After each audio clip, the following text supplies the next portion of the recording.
He moved into the apartment because it was quiet. That was what the listing had promised. Quiet, private, undisturbed. After years of noise, of neighbors arguing through thin walls and footsteps overhead at all hours, Elias wanted silence more than anything. The building was old, tucked away on a narrow street where the light seemed to arrive reluctantly. The landlord barely asked questions. The rent was low, too low, perhaps. But Elias did not ask why. The apartment itself was small but orderly. One bedroom, a narrow kitchen, a living room with tall windows covered by heavy curtains that smelled faintly of dust and something older. The previous tenant had left behind a few pieces of furniture, a wooden chair, a narrow table, and a wardrobe that leaned slightly to one side as if tired. And then there was the basement. The door to it stood at the end of the hallway, painted the same dull color as the walls, but thicker somehow, more solid. When Elias first opened it, a breath of cold air moved past him, not sharp, not sudden, but steady, like something exhaling slowly after holding its breath for a long time. The landlord had said only this: storage. You can use it if you want. Elias didn't plan to. The first night passed without incident. The second night, he noticed the sound. It came just after midnight, when the building settled into its deepest silence. At first he thought it was pipes. Old buildings always had their murmurs and complaints. But this sound had a rhythm, a soft, uneven tapping, not constant, not mechanical, intentional. He sat up in bed, listening. Tap, pause, tap, tap, pause. It came from below, from the basement. Elias told himself it was nothing. Wood expanding, something shifting. He lay back down and pulled the blanket over his shoulder, staring into the darkness until sleep came, uneasy and thin. Over the next few days, he kept himself occupied. He unpacked what little he owned, arranged the furniture, wiped dust from surfaces that seemed to gather it again within hours. The apartment never quite felt clean.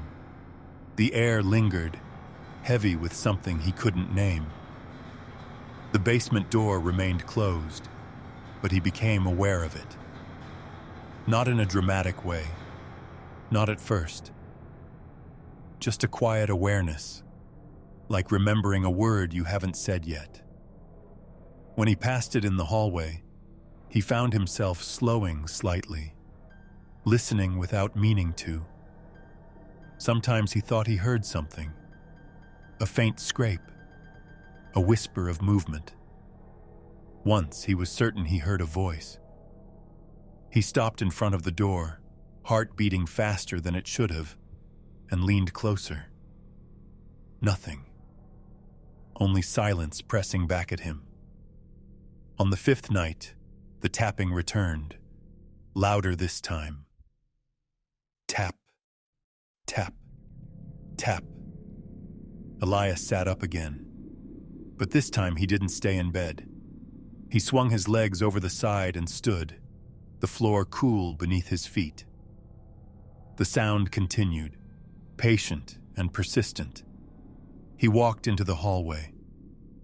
The apartment felt different at night. The walls seemed closer, the air heavier, the shadows deeper than they should have been, pooling in corners like something alive. The basement door stood at the end of the hall. The tapping came from behind it. Tap, tap, tap. Elias reached for the handle, hesitated, then gripped it firmly. The metal felt colder than expected. He opened the door. Darkness. Not the ordinary kind, the kind that fills a room when lights are off, but something thicker, more complete. It seemed to swallow the weak light from the hallway. The stairs descended into it, narrow and steep. The tapping stopped. Elias stood there, listening, his breath shallow. "Hello?" he said. The word sounded wrong in the space, as if it didn't belong. No answer. After a moment, he closed the door. He told himself he wouldn't go down there. There was no reason to. Days passed.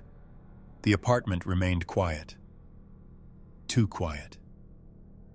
Elias began to notice things. Small things. The chair in the living room would be slightly out of place, angled differently than he remembered. The wardrobe door would be open when he was certain he had closed it. Once he found the kitchen cabinet ajar, though he hadn't used it that day. At first he blamed himself, fatigue, distraction, but the feeling grew stronger. Something was shifting, not violently, not dramatically, just enough. The basement door began to appear open, only slightly, just a crack. The first time he noticed it, he was sure he had forgotten to close it properly. He pushed it shut and didn't think much of it. The second time he paused. He distinctly remembered closing it. He walked over and nudged it open again, just enough to peer inside. Darkness waited, still and silent. He shut the door more firmly. That night, he dreamed. He was standing in the basement, though he didn't remember going down. The air was thick and damp. The walls were closer than they should have been, pressing inward. Someone stood at the far end of the room. A man. Elias couldn't see his face. It was obscured, as if the darkness clung to it. "Why are you here?" the man asked. His voice was soft but carried easily.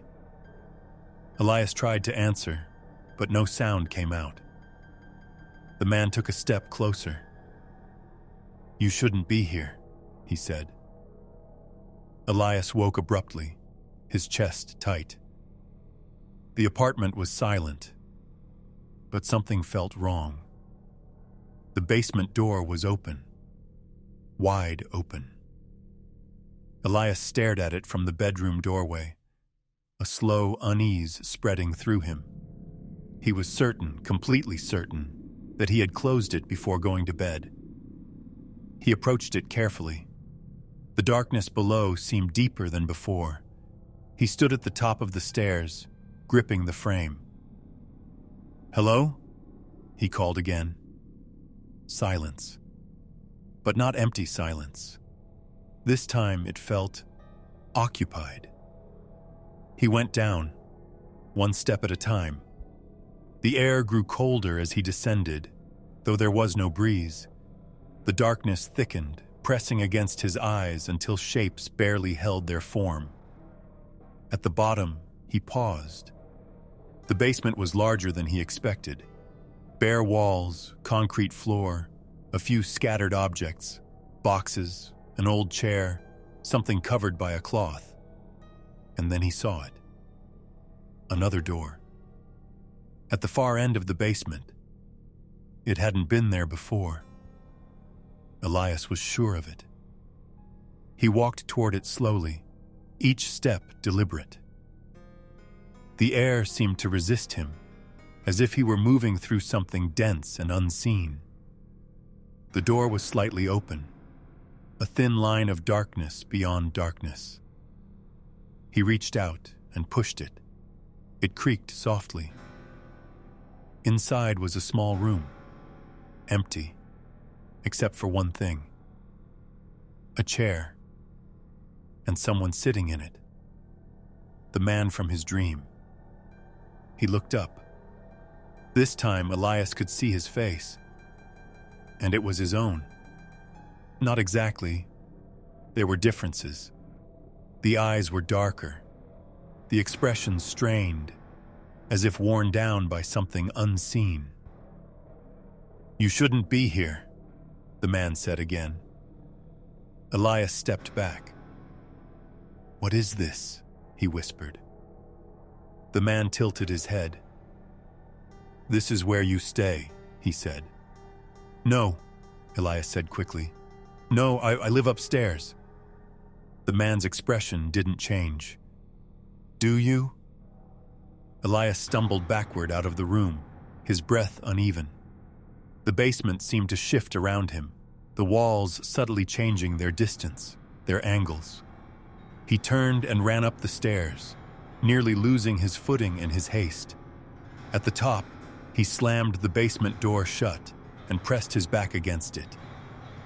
The apartment was silent, but it didn't feel like his apartment anymore. Things changed after that. The rooms felt unfamiliar, as though rearranged in ways he couldn't fully grasp. The furniture seemed wrong, the proportions slightly off, and the sounds. They were no longer confined to the basement. Footsteps echoed faintly at night, slow, deliberate. Sometimes he heard breathing. Close. Too close. One evening, he found the curtains drawn open. He never opened them. Light poured into the room, pale and gray, revealing details he hadn't noticed before. The walls were marked. Faint scratches, clustered in places, as if someone had dragged their nails along the surface. Words, too, barely visible. He stepped closer. They had been written over and over, layered on top of each other until they blurred. Not yours. Not yours. Not yours. Elias backed away. A realization began to take shape, slow and unwelcome. The apartment wasn't changing. He was. Or perhaps he had never left. That night, the basement door opened again. But this time, he didn't try to close it. He stood in the hallway, staring into the darkness, his expression hollow. "I understand," he said quietly. The darkness didn't respond, but it didn't need to. He walked down the stairs. The air felt familiar now, expected. The room at the end of the basement was open. The man sat in the chair, waiting. Elias stepped inside. For a moment, they simply looked at each other. Then the man stood, slowly, and stepped aside. Elias hesitated. "Will I remember?" he asked. The man's expression softened just slightly. "Not at first." Elias sat in the chair. The darkness closed in around him, not violently, but gently, like a curtain being drawn.